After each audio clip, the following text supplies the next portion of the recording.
Bulletin के आगाज में आपको आगाह करेंगे। सऊदी नायब वजीर सरमायाकारी की क़यादत में सरमायाकारों का वफ्द आज पाकिस्तान पहुंचेगा। सऊदी आला सतही वफ्द 40 से 50 अफराद पर मुश्तमिल होगा। वफ्द में सऊदी अरब की कारोबारी, तिजारती और सरमायाकार शख्सियात शामिल हैं। इस सवाल से मजीद तफसीलात बता रहे हैं अनवर अब्बास।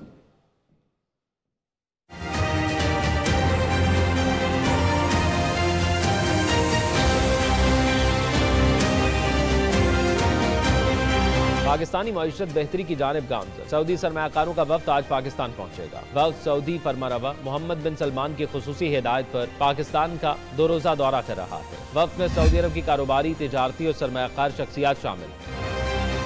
ज़राए का कहना है कि सऊदी वफ्द में IT, मैरीन, माइनिंग, तेल और गैस की तलाश, अद्वियात साजी, एविएशन की बड़ी बड़ी कंपनियों के 30 से ज़ायद CEO शामिल होंगे। इसके अलावा फाइनेंस, ज़राअत, टेलीकम्युनिकेशन, तामीरात, logistic services, property developers, retailers और दीगर कंपनियों के सरबराहान भी वफ्द का हिस्सा होंगे। हुकूमत सऊदी और मकामी कंपनियों की शराकत दारी से नौजवानों के लिए मुख्तलिफ शोबों में सरमायाकारी की ख्वाहिश रखती है। सऊदी वफ्द की पाकिस्तान में मौजूदगी के दौरान 10 अरब डॉलर तक की सरमायाकारी के मुआहिदों और मफाहमत की यादाश्तों पर दस्तखत होने का इम्कान है। ज़राए का मजीद कहना है कि सऊदी वफ्द वापस जाकर सऊदी फरमारवा मोहम्मद बिन सलमान को दौरे और सरमायाकारी से मुतल्लिक ब्रीफिंग देगा। सऊदी नायब वजीर सरमायाकारी की क़यादत में सरमायाकारों का वफ्द आज पाकिस्तान पहुंचेगा। वफ्द की सरगर्मियों के हवाले से मजीद तफसीलात भी जानेंगे। इस्लामाबाद से हमारे नुमाइंदे अनवर अब्बास हमारे साथ मौजूद हैं। अनवर, बताइएगा वफ्द की क्या मसरूफियात होंगी और वफ्द की आमद कब तक मुतवक्किल है?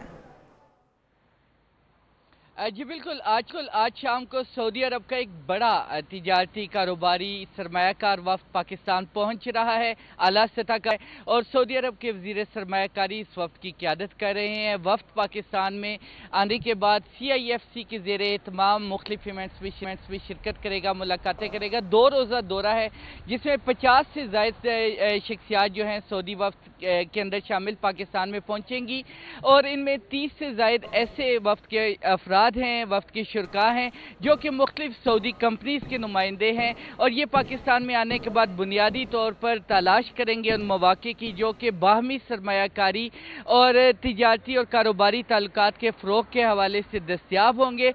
वफ्द वज़ीर आज़म की क़यादत में बनाई गई खुसूसी स्टीयरिंग कमेटी के ज़ेर एहतमाम मुलाकातें करेगा। इसमें मुख्तलिफ प्राइवेट पब्लिक पार्टनरशिप के हवाले से मौजूद कंपनियों से भी उनकी बातचीत होगी, मुख्तलिफ मफाहमती यादाश्तों पर दस्तखत होंगे और बुनियादी तौर पर माइनिंग के हवाले से, कानकुनी के हवाले से, केमिकल के हवाले से, गोश्त की इंडस्ट्री के हवाले से, ज़राअत के हवाले से और दीगर मंसूबों का जायज़ा लिया जाएगा जिनमें कि सऊदी अरब की जानिब से सरमायाकारी की जा सकती है। पाकिस्तान में कारोबारी ताल्लुकात को मज़ीद बेहतर बनाया जा सकता है। इन शोबों में ये वफ़्द जायज़ा लेगा। इसके अलावा PIA के हवाले से, भाषा डैम के हवाले से सरमायाकारी के मौक़े का जायज़ा लिया जाएगा। रिकोडिक के हवाले से जो बातचीत है वो इब्तदाई सतह पर मौजूद है, उस पर मज़ीद बातचीत की जाएगी और ये काफ़ी अहम दौरा है जिसमें पाकिस्तान और सऊदी अरब के दरमियान मौजूद कारोबारी रवाबित, तिजारती रवाबित को मज़ीद तोसी दी जाएगी। इसके बाद ये वफ्द चूँकि खुसूसी तौर पर सऊदी फरमारवा मोहम्मद बिन सलमान की खुसूसी हिदायत के नतीजे में पाकिस्तान आ रहा है, ये वापस जाकर सऊदी फरमारवा को रिपोर्ट पेश करेगा और इन कारोबारी मौक़े के हवाले से आगाह करेगा जो कि पाकिस्तान में दस्तियाब होंगे और उसके बाद पाकिस्तान और सऊदी अरब की मुख्तलिफ कंपनीज़ के दरमियान बेहतर अंडरस्टैंडिंग और बेहतर जो माहिदे हैं वो वकूफ़ पज़ीर हो सकते हैं, उन पर दस्तखत किए जा सकते हैं दोनों की जानिब से। और वफ्द का दौरा इस लिहाज से अहम है कि इससे चूँकि पाकिस्तान की मुईशत एक ठीक है, बहुत शुक्रिया आपका। लिहाज अरब की जानिब से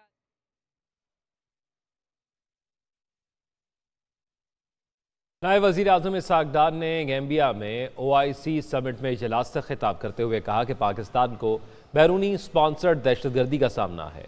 भारतीय रहनुमाओं के पाकिस्तान मुखालिफ बयानात से इलाक़ाई इस्तेहकाम को ख़तरा है।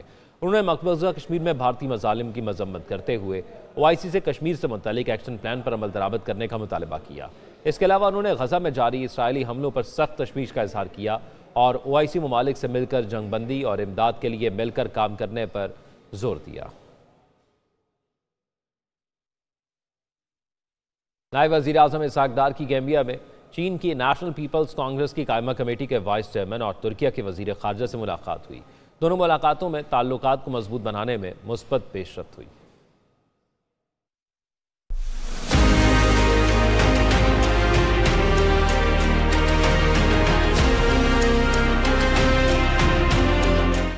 आज़म और वज़ीर ख़ारजा इसाक डार की गैम्बिया में OIC समिट के मौके पर मुलाकातों का सिलसिला जारी। इसाक डार ने चीन की नेशनल पीपल्स कांग्रेस की कायमा कमेटी के वाइस चेयरमैन ज़ेंग जॉन वेंग से मुलाकात की। मुलाकात में इक़्तिसादी ताउन के जरिए बाहमी पैदावारी ताल्लुकात को बढ़ाने की अहमियत पर जोर दिया गया। ज़ेंग जॉन की जानिब से पाकिस्तान की खुद मुख्तारी, इलाकाई सालमियत और तरक्की के लिए चीन की हिमायत का इआदा किया गया। तर्जुमान दफ्तर खारजा के मुताबिक दोनों फरीकैन ने पाकिस्तान और चीन के दरमियान all weather strategic cooperative partnership की तौसीक की। दोनों रहनुमाओं ने CPEC के तमाम मंसूबों को मुकम्मल करने और मुश्तरका मकासद के हसूल के लिए इस ताउन को मजीद अपग्रेड करने के अज़्म का इजहार किया। नायब वज़ीर आज़म इसाक डार से तुर्किया के वज़ीर ख़ारजा हाकान फैदान ने भी मुलाकात की। दोनों रहनुमाओं ने दो तरफा ताल्लुकात की सूरत हाल का जायजा लिया। तर्जुमान दफ्तर खारजा का कहना है कि मुलाकात में पाकिस्तान और तुर्किया के दो तरफा ताल्लुकात को मजीद मजबूत बनाने पर जोर दिया गया। गंदम दरामद स्कैंडल का जिम्मेदार कौन है? इजाफी गंदम दरामद करने की इजाज़त आखिर किसने दी? वज़ीर आज़म ने 48 घंटों में रिपोर्ट तलब कर ली है। सेक्रेटरी काबीना की सरबराही में इंक्वायरी कमेटी की आज फिर बैठक है। दरामद करने के फैसले और अमल दरामद के जिम्मेदारों के तयन के लिए रिकॉर्ड का जायजा लिया जाएगा। गंदम दरामद में मुलव्विस तमाम किरदारों, वजारतों, इदारों के मुतल्लिका हुकाम से पूछगछ भी की जाएगी। कमेटी ने गुज़श्ता रोज़ साबिक secretary food security captain retired Mohammad Mahmood और कैप्टन रिटायर्ड आसिफ ने बयान रिकॉर्ड करा दिया था। सिद्दीक साजिद नुमाइंदे खुसूसी हमारे साथ मौजूद हैं, उनसे तफसीलात जानेंगे। सिद्दीक, बताएगा अब तक की तहकीकात में क्या पता चल सका है और तहकीकात कहाँ तक पहुँची हैं? जी, जो दूसरी इंक्वायरी कमेटी बनाई थी आज उसका तीसरा दिन है और कल भी छुट्टी के बावजूद इजलास जारी था और आज भी सुबह से इस कमेटी का इजलास जो है वो सेक्रेटरी काबीना की सरबराही में जारी है। एक जो रुकन है 4 रुकनी कमेटी में से वो जूम पर मौजूद है, बाकी 3 जो अरकान है इस्लामाबाद में कैबिनेट सेक्रेटेरिएट में इस जो है वो इजलास में मौजूद है। और गंदम की दरामद खास तौर पर जो फरवरी 2024 जब ये मौजूदा हुकूमत इंतखाबात हो गए थे, मौजूदा हुकूमत का दार में आने वाली थी, उस वक्त गंदम की दरामद की इजाज़त जो है वो किसने दी, इस तमाम पहलुओं का जायजा लिया जा रहा है। इसमें हर मुतल्लिका वजारत, डिवीजन और इदारे का जो जो किरदार है एक दस्तयाब रिकॉर्ड को सामने रखते हुए उनसे जो पूछताछ का जो सिलसिला है वो जारी है और इस वक्त में मीटिंग का सिलसिला जारी है। जी ठीक है सिद्दीक साजिद, बहुत शुक्रिया आपका।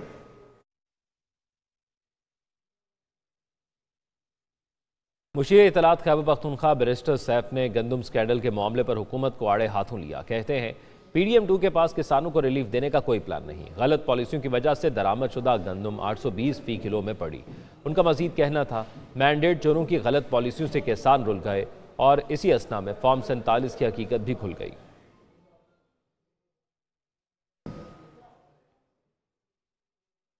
वज़ीर इत्तलात पंजाब आज़मा बुखारी का बैरिस्टर सैफ को जवाब। कहती हैं कि खैबर पख्तूनख्वा के अवाम 10 साल से तब्दीली के अजाब में मुब्तला हैं। खैबर पख्तूनख्वा के स्कूलों और अस्पतालों की हालत ज़ार पर रोना आता है। इनकी हुकूमत को ये फिक्र है कि मरीम नवाज ने क्या पहना है, वो काम करती नज़र क्यों आती हैं। इन लोगों को एहतजाज के बजाय कैदी नंबर 804 को रोना चाहिए। आज़मा बुखारी ने मज़ीद कहा कि उसके साथ साथ अगर नकदा कोका या कोई और गाना देख लें तो फिर अफाका हो जाएगा।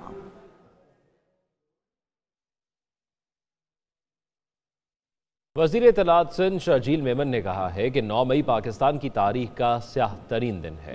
इस दिन मुल्क में दहशत गर्दी की लहर फैलाई गई। ये सानिया एक सोचे समझे मंसूबे के तहत हुआ। जिन्होंने 9 मई को इंतशार फैलाया वो सब जेलों में हैं। उनका मजीद कहना था कि बानी PTI ने 9 मई को नौजवानों को इस्तेमाल किया। अवाम को चाहिए कि इंतशार फैलाने वालों की बात ना सुने। 9 मई मैं समझता हूँ कि पाकिस्तान की तारीख का स्याह तरीन दिन है। एक दहशतगर्दाना कार्रवाइयाँ थी 9 मई को, एक दहशतगर्दी की लहर पूरे पाकिस्तान में फैलाई गई सोची समझी साजिश के तहत।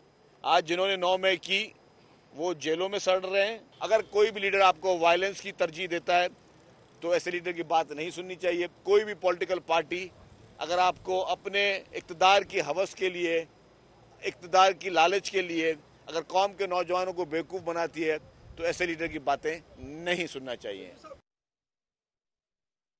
चेयरमैन PCB मोहसिन नकवी ने कौमी क्रिकेटर्स से मुलाकात की। मोहसिन नकवी ने T20 जीतने पर हर खिलाड़ी के लिए $1 लाख इनाम देने का ऐलान कर दिया। कहा पाकिस्तान की जीत के सामने इस इनाम की कोई हैसियत नहीं। किसी दबाव के बगैर खेलें, भरपूर मुकाबला करें, मैदान में मुकाबला होता नजर आना चाहिए। जीत आपके लिए और हार मेरे लिए होगी, किसी की परवाह ना करें, सिर्फ पाकिस्तान के लिए खेलें। मोहसिन नकवी ने मोहम्मद रिजवान को T20 मैचेस में 3000 रन मुकम्मल करने पर ग्रीन शर्ट दी, जबकि नसीम शाह को T20 मैचेस में 100 विकेटें लेने पर ग्रीन शर्ट का तोहफा दिया। चेयरमैन पीसीबी ने खिलाड़ियों और ऑफिशियल्स के एजाज़ में जोहराना भी दिया। ये मनाजिर आप इस मुलाकात के इस वक्त टेलीविजन स्क्रीन पर देख सकते हैं। चेयरमैन पीसीबी मोहसिन नकवी ने कौमी क्रिकेटर्स से मुलाकात की। मोहसिन नकवी ने T20 वर्ल्ड कप जीतने पर हर खिलाड़ी के लिए $1 लाख इनाम देने का ऐलान कर दिया। कहा, पाकिस्तान की जीत के सामने इस इनाम की कोई हैसियत नहीं।